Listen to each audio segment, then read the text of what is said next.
Olá pessoal, Rafael do aulaead.com, de volta ao nosso curso de AutoCAD para iniciantes. Esta aula é parte integrante desse curso. Você pode acessar esse e outros cursos dentro do aulaead.com, tá legal? Bom, na última aula, nessa parte da aula anterior, nós vimos os comandos de copy, vimos o comando de move e vimos o comando de offset. Eu vou para outras três estruturas que elas são um pouquinho mais exigentes nos comandos, mas elas têm os mesmos princípios de seleção e de pontos de apoio, tá legal? Vou partir para o primeiro deles, que é o comando fillet, tá bem? O comando fillet, ele tem uma utilidade muito prática na estrutura da arquitetura, principalmente. Lógico que na mecânica, em outros requisitos de precisão, ele também tem, mas na arquitetura ele tem uma propriedade bem específica. Bom, o comando fillet está aqui, ó, dentro da nossa estrutura do comando modify. Eu fico usando muitos comandos e às vezes eu acabo me perdendo nas listas, porque a minha utilidade é sempre dentro dos comandos. Então eu vou usar aqui o comando fillet, tá bem? Comando fillet, se eu não der nenhuma referência, e aonde estão aparecendo essas referências? Aqui embaixo no seu command aparece a referência por padrão. Em nenhum outro comando até agora você viu os padrões de referência. Então esse comando fillet é o primeiro da sequência que a gente vai abrir agora, que ele já vem com uma referência por padrão. Então ele vem com uma referência método trim ligado e ele tem um raio 0. Quando você identificar que o fillet tem como raio padrão 0, ele vai acontecer isso aqui, ó. Eu vou clicar numa linha horizontal e vou clicar numa linha vertical. O que ele acabou fazendo? Ele eliminou aquele trecho de linha que tinha aqui e criou um canto vivo, tá bem? Criou um canto a 90 graus. Isso não importa se a linha estiver desta forma aqui, ó. Vou desligar o meu comando F8 e vou criar uma linha que não esteja conectada, tá bem? Ó. Ela não está conectada. Eu quero fazer a junção dessas linhas, tá bem? A tecla de atalho da função fillet é a letra F. Olha só. Quando eu identificar que o raio é 0, ele vai fazer a junção da linha criando um canto. Primeira linha, segunda linha. Ele criou as junções das linhas, tá? É óbvio que eu estou dando exemplo muito com linha, mas ele funciona com qualquer estrutura, com círculo, com polígono, com qualquer outra estrutura que a gente já aprendeu aqui, tá bem? Então, essa é a primeira referência do comando fillet. A segunda referência do comando fillet é determinando um raio, ou seja, como é que eu faço o arredondamento desses cantos. F, fillet. Aqui embaixo está perguntando sobre algumas opções. É claro que a gente não vai mostrar todas as opções, porque cada uma delas abre uma nova configuração. O mais importante é você entender que, quando está 0, canto vivo. Quando eu editar o raio, ó, vou vir aqui e vou clicar em cima de raio. Ele vai me perguntar qual é o raio de arredondamento. Vamos supor que eu queira arredondar isso com ponto 25 de raio, tá bem? Vou dar um Enter. Agora, o meu parâmetro saiu de 0 e vai para ponto 25. Vou clicar na primeira linha. A hora que eu encostar na segunda linha, ó, ele já vai criar o raio para mim. Mas ainda não criou, né? Ele só está mostrando a simulação. Ó. Vou clicar aqui. O que ele acabou de fazer? Ele arredondou o nosso círculo, o nosso canto, para um raio de ponto 25 aqui. Deixa eu pegar no ponto certinho aqui para vocês verem. Olha lá. Do quadrante que foi ponto 25. Tanto para esse lado como para esse lado que eles são simétricos. Tá bem? Então isso tem uma função muito importante na arquitetura. Eu vou fazer nisso que está aqui, tá legal? Fillet, Enter. Venho aqui em raio e vou determinar um novo raio. Ponto 35 agora. Enter. Clico na primeira linha, clico na segunda linha e ele arredondou o canto para mim. Tá? Então, bem simples de usar o comando, professor. Quero voltar à estrutura comum, ao canto vivo. Vou vir aqui, posso deletar ou não, se eu quiser manter esse cara, eu posso deletar. Ó, deletei, vou lá. F, Enter. Eu quero voltar com as estruturas de canto. Eu disse no início que quando eu identificar que isso aqui está 0, canto. Eu vou mudar o raio agora de 0,35 para 0. E vou dar botão direito ou Enter. Clico aqui e ele volta a ser o canto vivo. Então esse foi o nosso comando fillet, tá bem? Eu vou criar uma nova linha aqui, um novo retângulo, para mostrar como é que funciona o chanfro para você. Então, ao invés de construir um raio, ele vai construir um chanfro na peça, tá? Um canto chanfrado. Vou lá, ó. Modify, ele está aqui, ó, chamfer, tá bem? Esse chanfro vai construir por duas referências, ou por ângulo ou por distância. Essas referências também estão descritas aqui, ó. Quando as referências estão 0, ele não vai construir nenhum chanfro. Eu vou clicar aqui nessa, ó, vocês vão perceber que ele não vai construir chanfro nenhum, porque eu preciso indicar uma referência para ele. Modify, chanfer. As referências estão aqui, ó. Eu vou usar duas, a por distância e a por ângulo.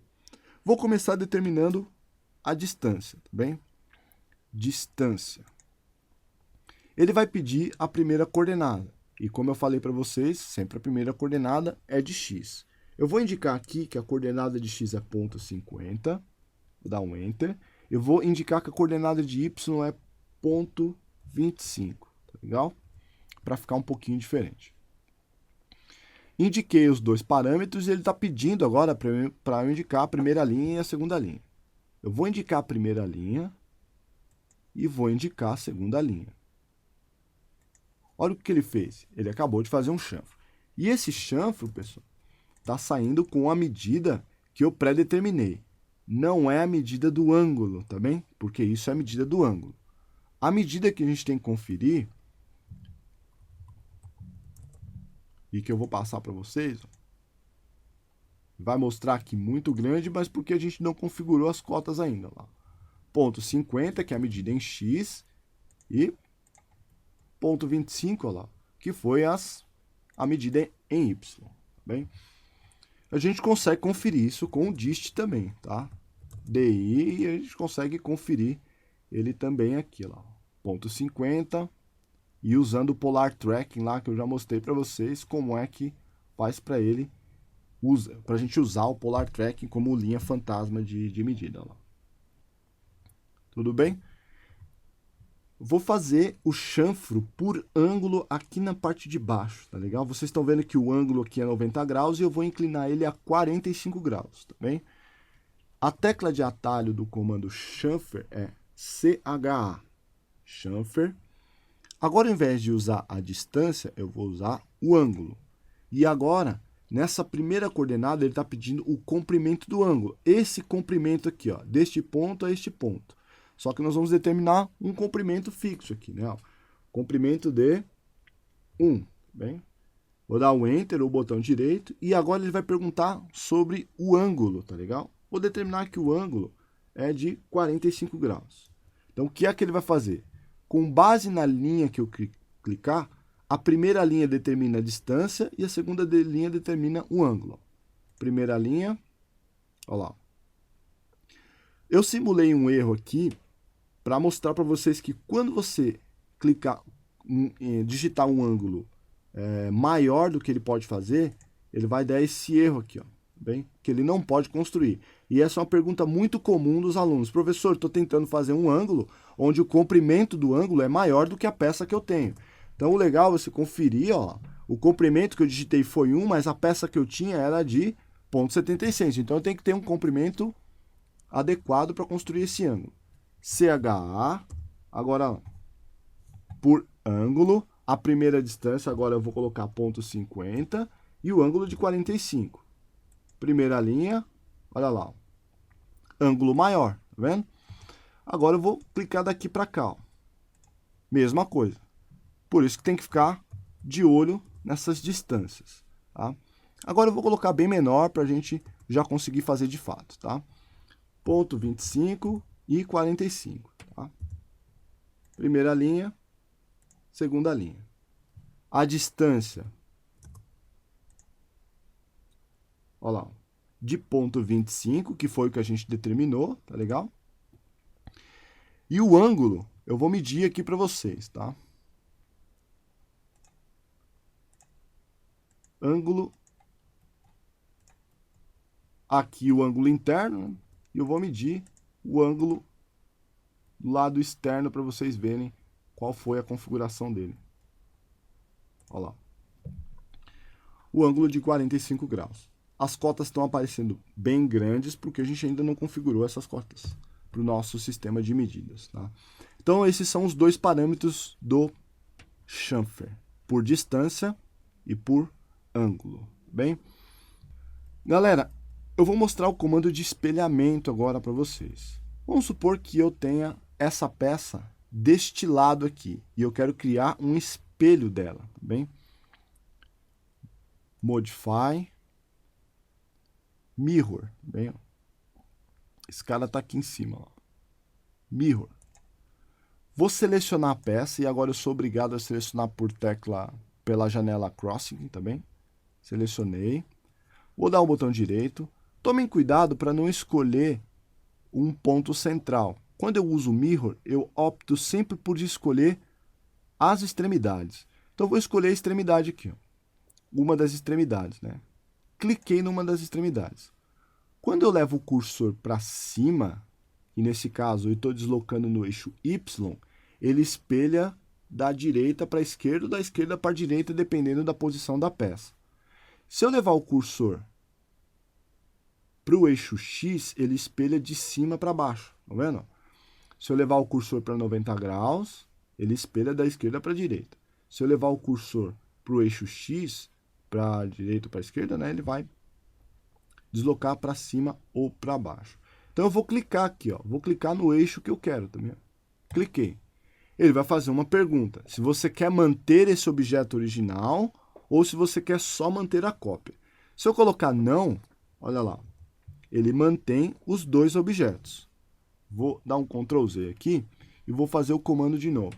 A tecla de atalho dele é MI, selecionei a peça, Enter, vou clicar aqui, ó, numa das extremidades e vou indicar o eixo que eu quero, X ou Y.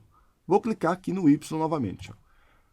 No momento dessa pergunta, eu vou colocar Yes, mas na verdade, aqui embaixo ele está fazendo a pergunta no Command Line.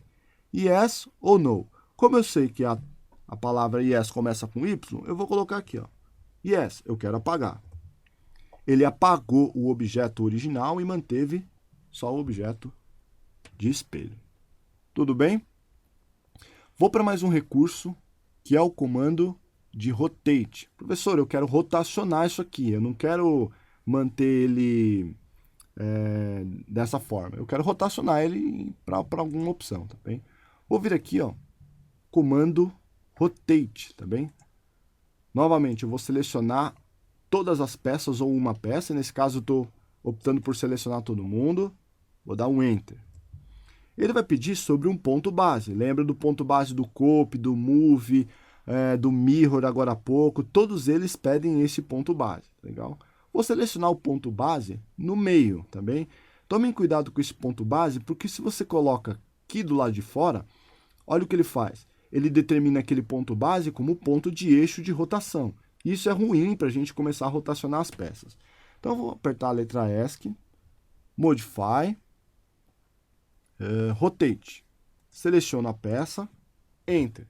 Clico no meio aqui, ó. Quando eu uso o comando Rotate, eu opto por selecionar mais ou menos no meio da peça. Não precisa ser exatamente no meio da peça. Cliquei aqui.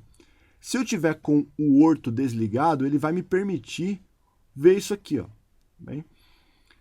Quando eu quero rotacionar no sentido anti-horário, que é o sentido que eu estou girando aqui, é a coordenada positiva. Ou seja, se eu digitar aqui 45 graus, esse 45 graus é positivo. Olha o que ele fez. Ele inclinou a peça a 45 graus. Vou dar um Ctrl Z. Ele voltou com a peça no ângulo normal. Modify, Rotate. Bem, aqui. Selecionei. Enter. Clico no centro da peça. Quando for no sentido anti-horário, positivo. Quando for no sentido horário, a coordenada é negativa e eu vou colocar o símbolo de menos mesmo, tá? O operador menos. Vou colocar aqui menos 45. Vocês vão perceber que ele vai rodar o desenho para o sentido horário. Eu vou mostrar para vocês qual é a tecla de atalho do comando rotate. Lá. RO. Selecionei a peça, Enter, clico no centro lá, e ele rotaciona. Vou inclinar agora a 90 graus. Lá. 90 graus. E ele rotacionou a peça 90 graus. Galera, esse tem um exercício, sugiro que vocês façam um exercício anexo aqui no aulaead.com para vocês praticarem esse exercício. Galera, essa foi mais uma aula. Espero que vocês tenham gostado. Até a próxima.